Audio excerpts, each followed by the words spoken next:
Welcome back to another episode from Cracked Housing Fab. Today we're going to start laying out the frame on the CROSSKART. It's going to be an awesome day. Stay tuned, guys.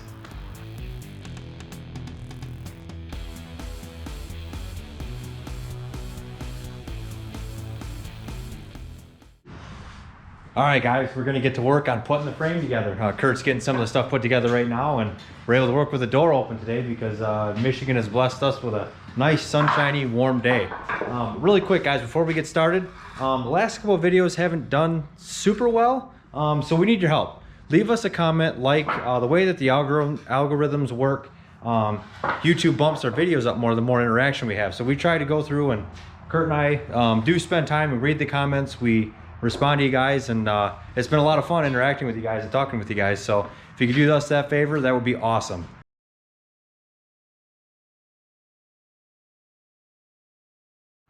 All right guys, so as we lay out the frame, we are basically trying to figure out the pivot point so we know how wide to put our frame rails. So back here, we ordered these cool things off eBay, these 1/4 inch plates, and this is what our hind joints will mount in for our control arms. So basically we had to find the pivot point here with the knuckle because we're trying to determine the width of our frame. So that works out to be about 9 inches in between, 12 inches on the outside. It's working out good. This is the one we had to flip to keep the rotation correct, because we mentioned in one of our other videos we had to flip one of the diffs, and it worked out to be where it's the rear one. So we're kind of just laying it out, getting a feel for how the frame's going to look, and yeah, it's looking good. So we're gonna tack in some braces here and keep working on the frame. Yeah, and we left obviously these tube is left long intentionally because we don't know exactly where it's gonna end up, because we're still waiting on the seat and a couple of other things too. So all right guys, we had the FedEx guy drop some cool stuff off, some more parts for the CROSSKART. I'm gonna pop them open and see what we have. All right.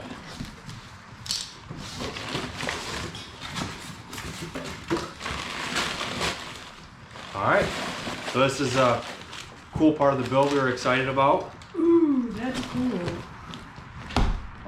This is an electric power steering unit out of a Toyota Prius. So we did some research, and it's pretty cool because this will work with just 3 wires. It's a hot ground and an ignition source. So and here's the control module. So this all hooks in together. That'd be pretty cool. Parts. We have a couple of knuckles that go together and give us our steering. So that all looks pretty nice. And we have tilt wheel too. This thing's gonna have a bunch of luxury.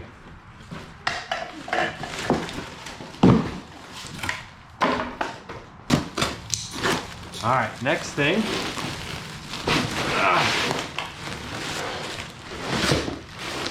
We're really hoping this stuff is nice.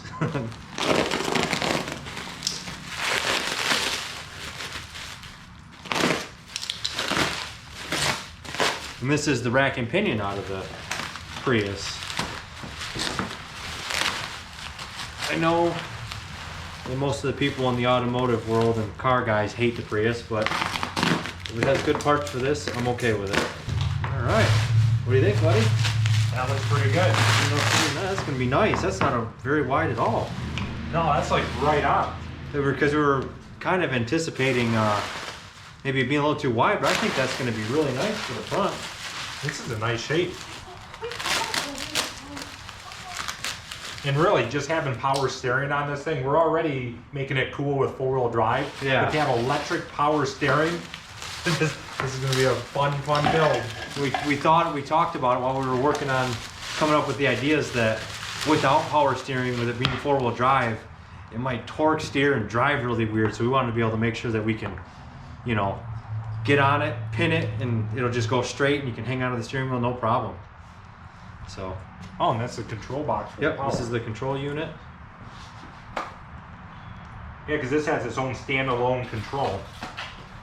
Yep, and then some people say that they've used like the Cobalt and one of the other vehicles too, but it doesn't work without the body control module. This just goes into a fail-safe mode without the ECM hooked to it, and it just is a default one type of assist. So it's perfect for aftermarket stuff. You know, like a lot of guys that do hot rods and stuff like that use this as well. So man, this is going to be really cool.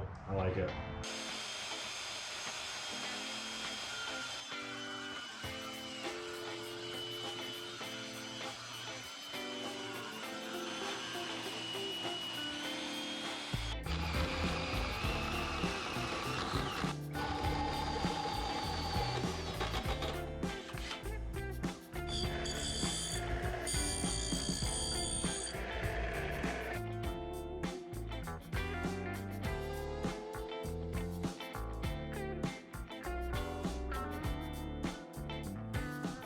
Hey guys, it's another day. We're back out here at work. We had to wait a little bit from the other day to get some more stuff in. So we got a couple things. We got our seat in finally, and Kurt's got some cool stuff over here on the bench. Yeah, so all of our hind joints came in that we've been waiting on.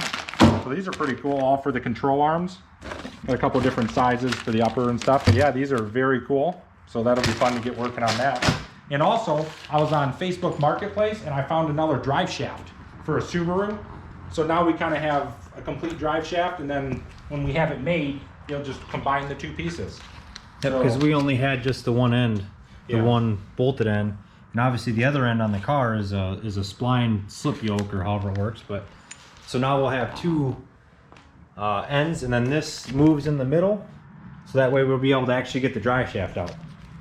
All right, so as we were laying this out, like in the front, we discovered something very cool. We were at the beginning, we were going to have this drive shaft made, but as we sat here, we realized the drive shaft that we got for 30 bucks is actually the length we need, and all the U-joints are the same, so we can just put this right on here and bolt it on for 10 bucks for a new U-joint. So I mean, that's actually pretty cool. And we got our shocks for up front. We just got this guy off eBay.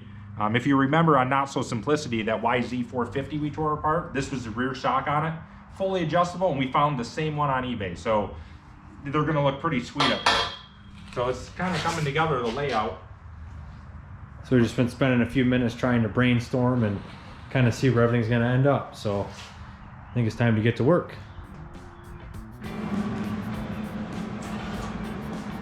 You can put the ground in.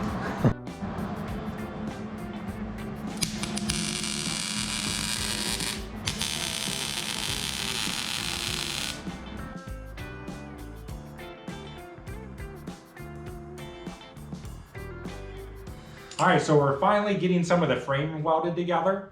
These may be a little longer than what they'll be for the finished product, but we wanted to get up because by the time we have the engine and intake, we may come up here for the roll bar, a little bit of an angle, but that'll be later. Right now, we're kind of laying out where the control arms are gonna reach.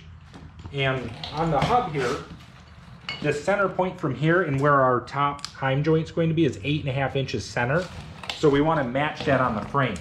So what we will have here, the hind joints on the frame will be here, and then 8.5 on center here, and that's the next piece we're gonna put in. That's gonna come across, these will be bolted to here, and also that will also be where the engine mounts will mount to, the two top rails here. So it's starting to come together a little bit. So I'll keep... It always seems like, guys, like it just seems like the getting everything started is the hardest part. So it's been a lot of like thinking and sitting here studying it. So yeah, we're gonna keep going. So Kurt and I were cutting some notches in the tubes, and we realized that the hole saw is missing all the teeth. I mean, they're just like the cheap little like Harbor Freight ones. So, but somehow it's still cutting. So yeah, yeah, I don't know how, but it's kind of burning through. But yeah, I just thought that was funny. It made it. All right, guys, we're gonna go ahead and wrap this one up here. We got some of the more of the kind of the rear subframe set up here. This is where we're gonna start mounting some of the control arms and stuff too. I know it was a little bit more slow moving with this one, but it takes a lot of thought process, and we don't want to like put something here and then have the trouble of going back later and having to cut it out. So we just wanted to sit down, kind of think it over. So it's always tough to get started, but then once we get going, we're gonna be good to go. So yeah, thanks for watching, guys. Don't forget to subscribe, turn on that notification bell, and thanks for watching Cracked Housing Fab.